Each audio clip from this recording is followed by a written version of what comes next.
Réflexe 4. Pensez aussi à l'investissement en nue propriété. Il serait l'investissement d'avenir selon certains. L'investissement en nue propriété prend son essor. 2 minutes pour votre patrimoine vous explique les opportunités de cette formule.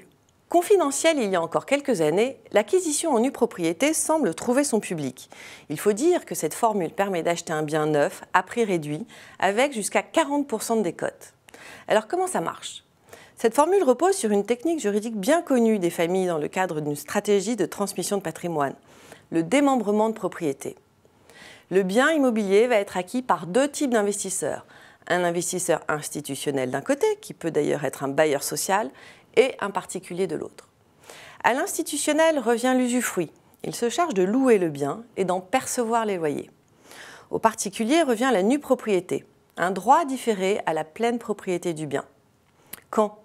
À l'issue d'un démembrement prévu par la Convention, en général de 15 à 17 ans.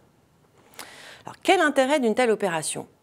En fait, acheter un droit au revenu futur d'un bien immobilier est nécessairement moins coûteux que d'en acheter la pleine propriété immédiate. Économiquement, cela revient à réduire le prix d'acquisition du montant des revenus non perçus le temps du démembrement de propriété.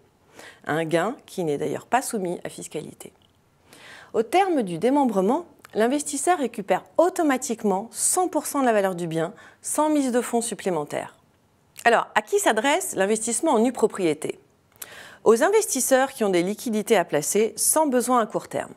Il s'agit en effet d'un placement dont la rémunération est différée à un horizon de 15 ou 17 ans.